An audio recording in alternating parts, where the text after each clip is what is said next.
ದಾವಣಗೆರೆ ದಕ್ಷಿಣದಲ್ಲಿ ಶಾಮನೂರು ಅಧಿಪತ್ಯಕ್ಕೆ ಅಡ್ಡಿಯಾದ ಪೈಲ್ವಾನ್. ದಾವಣಗೆರೆ ಅಖಾಡ ಈಗ ಅಕ್ಷರಶಃ ಕೆಂಡದ ರಾಶಿಯಾಗಿ ಮಾರ್ಪಟ್ಟಿದೆ.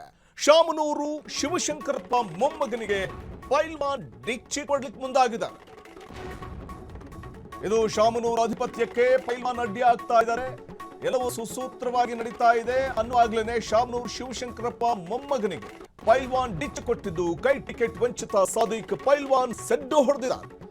ಹಸ್ತದ ಮನೆಯಲ್ಲೇ ಶುರುವಾಗ್ತಾ ಇದೆ ಈಗ ದಾಯಾದಿ ಕಲಹ. ಇಂದು ಪಕ್ಷೇತರ ಅಭ್ಯರ್ಥಿಯಾಗಿ ನಾಮಪತ್ರವನ್ನ ಸಲ್ಲಿಸಲಿದ್ದಾರೆ ಸಾದಿಕ್. ವಂಶ ಪಾರಂಪರ್ಯ ಆಧಿಪತ್ಯದ ಕೊಟ್ಟಿಗೆ ಲಗ್ಗೆ ಇಟ್ಟ ಬಂಡಾಯಗಾರ. ಕಾಂಗ್ರೆಸ್ ಹೈಕಮಾಂಡ್ಗೆ ಇದು ಬಹುದೊಡ್ಡ ರೀತಿಯಲ್ಲಿ ತಲೆನೋವಾಗಿ ಪರಿಣಮಿಸುತ್ತೆ. ಅಖಾಡಕ್ಕಿಳಿದಿರುವಂತಹ ಫೈಟರ್ ಮತ್ತೊಂದು ಕಡೆ ಲೆಕ್ಕಾಚಾರವಂತೂ ಉಲ್ಟಾ ಪಲ್ಟಾ ಆಗ್ಬಿಡುತ್ತಾ ಅನ್ನುವಂಥ ಆತಂಕ. ಬಂಡಾಯದ ಕಿಚ್ಚು ಹಸ್ತಕ್ಕೆ ತಟ್ಟುತ್ತಾ ಸೋಲಿನ ಭೀತಿ. ಇವತ್ತು ದಾವಣಗೆರೆಯಲ್ಲಿ ನಿಜಕ್ಕೂ ಹೈ ವೋಲ್ಟೇಜ್ ಡ್ರಾಮಾ ಶುರುವಾಗುವುದಂತೂ ಗ್ಯಾರಂಟಿ. ಯಾಕಂದ್ರೆ ಬಂಡಾಯದ ಕಿಚ್ಚು ಹಸ್ತಕ್ಕೆ ಸೋಲಿನ ಭೀತಿ ತಟ್ಟುವಂತೆ ಮಾಡುತ್ತಾ ಅನ್ನುವಂಥ ಆತಂಕ ಶುರುವಾಗ್ತಾ ಇದೆ. ಹಾಗಾಗಿ ದಾವಣಗೆರೆಯಲ್ಲಿ ಹೈ ವೋಲ್ಟೇಜ್ ಡ್ರಾಮಾ ಇವತ್ತು ಶುರುವಾದರೂ ಅಚ್ಚರಿ ಪಡಬೇಕಾಗಿಲ್ಲ. ಟಿಕೆಟ್ ನಿರಾಕರಣೆಯಿಂದ ಆಕ್ರೋಶಿತಗೊಂಡಿರುವಂತಹ ಕಾಂಗ್ರೆಸ್ ಹಾಗೂ ಮುಸ್ಲಿಂ ಸಮಾಜದ ಹಿರಿಯ ಮುಖಂಡ ಸಾದಿಕ್ ಪೈಲ್ವಾನ್ ದಾವಣಗೆರೆ ದಕ್ಷಿಣ ಕ್ಷೇತ್ರದಲ್ಲಿ ಪಕ್ಷೇತರ ಅಭ್ಯರ್ಥಿಯಾಗಿ ಕಣಕ್ಕಿಳಿಯೋದಕ್ಕೆ ನಿರ್ಧಾರ ಮಾಡಿದ್ದಾರೆ. ಹಾಗಾಗಿ ಮುಸ್ಲಿಮರಿಗೆ ಟಿಕೆಟ್ ಸಿಕ್ಕಿಲ್ಲ, ಇದೇ ಕಾರಣಕ್ಕೆ ಸ್ವತಂತ್ರ ಅಭ್ಯರ್ಥಿಯಾಗಿ ಅಥವಾ ಪಕ್ಷೇತರ ಅಭ್ಯರ್ಥಿಯಾಗಿ ಸ್ಪರ್ಧೆ ಮಾಡ್ತೀನಿ ಅನ್ನುವಂಥ ಮಾತನ್ನು ಅವರು ಹೇಳಿರುವಂಥದ್ದು. ದಕ್ಷಿಣ ಕ್ಷೇತ್ರದಲ್ಲಿ ನನಗೆ ಕಾಂಗ್ರೆಸ್ ಪಕ್ಷವೇ ಎದುರಾಳಿ ಅಂತ ಕೂಡ ಅವರು ಸವಾಲು ಹಾಕಿದ್ದಾರೆ, ತೊಡೆ ತಟ್ಟಿದ್ದಾರೆ. ಇವತ್ತು ಬೆಳಗ್ಗೆ 11:30ಕ್ಕೆ ಅರಳೀಮರ ವೃತ್ತದಿಂದ ಪಾದಯಾತ್ರೆ ಮೂಲಕ ತೆರಳಿ ಚುನಾವಣಾಧಿಕಾರಿಗೆ ಇನ್ನೊಂದು ಬಾರಿ ನಾಮಪತ್ರ ಸಲ್ಲಿಸ್ತೇನೆ ಅಂತ ಹೇಳಿರುವಂಥದ್ದು.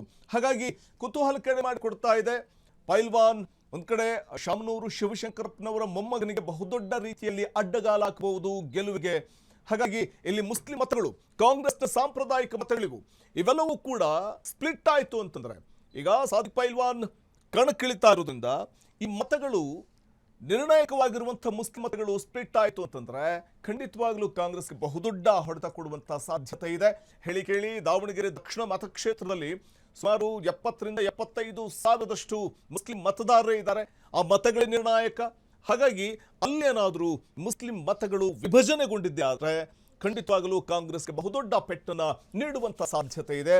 ಅದರಲ್ಲೂ ಶಾಮನೂರು ಶಿವಶಂಕರಪ್ಪನವರ ಮೊಮ್ಮಗ ಎಲ್ಲೋ ಒಂದು ಕಡೆ ಈ ಒಂದು ವಿಚಾರದಲ್ಲಿ ಅಥವಾ ಮುಸ್ಲಿಂ ಮತಗಳು ಧ್ರುವೀಕರಣಗೊಂಡಿದ್ದೆ ಆದರೆ ಖಂಡಿತವಾಗಲೂ ಸೋಲಿನ ಆಘಾತವನ್ನು ಎದುರಿಸುವಂತಹ ಒಂದು ಪರಿಸ್ಥಿತಿ ನಿರ್ಮಾಣ ಆಗ್ಬಿಡುತ್ತಾ ಅನ್ನುವಂಥ ಒಂದಷ್ಟು ಚರ್ಚೆಗಳು ಶುರುವಾಗಿದ್ದು ಕಾಂಗ್ರೆಸ್ ಹೈಕಮಾಂಡ್ಗೆ ಇದು ಬಹುದೊಡ್ಡ ರೀತಿಯಲ್ಲಿ ತಲೆನೋವಾಗಿ ಪರಿಣಮಿಸ್ತಾ ಇದೆ.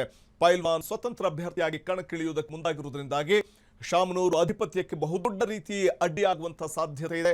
ಸಾದಿಕ್ ಪೈಲ್ವಾನ್ ಹೇಳ್ತಾ ಇದ್ದಾರೆ, ನನಗೆ ಕಾಂಗ್ರೆಸ್ ಎದುರಾಳಿ ಅಂತ. ಹೇಳಿ ಕೇಳಿ ಟಿಕೆಟ್ ಬಯಸಿತ್ತು ಮುಸ್ಲಿಂ ಸಮುದಾಯ. ಯಾಕಂದ್ರೆ ಶಾಮನೂರು ಶಿವಶಂಕರಪ್ಪನವರು ಇದ್ದಂತಹ ಸಂದರ್ಭದಲ್ಲಿ, ಅವರು ಬದುಕಿದಂತಹ ಸಂದರ್ಭದಲ್ಲಿ ನನ್ನ ನಂತರದಲ್ಲಿ ಮುಸ್ಲಿಂ ಸಮುದಾಯಕ್ಕೆ ಟಿಕೆಟ್ ಅನ್ನ ಕೊಡಿ ಅನ್ನುವಂಥ ಮಾತನ್ನು ಹೇಳಿದ್ರು. ಯಾಕಂದ್ರೆ ಮುಸ್ಲಿಂ ಸಮುದಾಯದ ಋಣ ನಮ್ಮ ಮೇಲಿದೆ, ಅವರ ಮತಗಳೇ ನಿರ್ಣಾಯಕವಾಗಿರುವಂಥ ಕ್ಷೇತ್ರದಲ್ಲಿ ನಾನು ಗೆದ್ದು ಬೀಗಿದ್ದೀನಿ ಅಂತಂದ್ರೆ ಆ ಮುಸ್ಲಿಂ ಸಮುದಾಯದ ಮತಗಳು ಕೂಡ ಬಹಳ ಇಂಪಾರ್ಟೆಂಟ್ ಆಗಿತ್ತು ಅನ್ನುವಂಥ ಮಾತನ್ನ ಹಿಂದೆ ಹೇಳ್ತಾ ಇದ್ರು. ಈಗ ಅವರಿಲ್ಲ, ಆದ್ರೆ ಈಗಲೂ ಕೂಡ ಟಿಕೆಟ್ ಅವರ ಕುಟುಂಬಕ್ಕೆ ಕೊಟ್ಟಿರುವಂಥದ್ದು ನಖಶಿಖಾಂತ ಉರಿದು ಬೀಳುವಂತೆ ಮಾಡಿದೆ ಮುಸ್ಲಿಂ ಸಮುದಾಯವನ್ನ. ಇದೇ ಕಾರಣಕ್ಕೆ ಸಾದಿಕ್ ಸ್ವತಂತ್ರ ಅಭ್ಯರ್ಥಿಯಾಗಿ ಕಣಕ್ಕಿಳಿಯೋದಕ್ಕೆ ಸಿದ್ಧರಾಗಿದ್ದಾರೆ. ಕ್ಷಣ ಕ್ಷಣದ ಸುದ್ದಿಗಳಿಗಾಗಿ ಫ್ರೀಡಂ ಟಿವಿ ಸಬ್ಸ್ಕ್ರೈಬ್ ಮಾಡಿ, ಲೈಕ್ ಮಾಡಿ ಹಾಗೂ ಫಾಲೋ ಮಾಡಿ. ಹೊಸ ಸುದ್ದಿಗಳ ನೋಟಿಫಿಕೇಶನ್ಗಾಗಿ ಬೆಲ್ ಐಕಾನ್ ಮೇಲೆ ಕ್ಲಿಕ್ ಮಾಡಿ.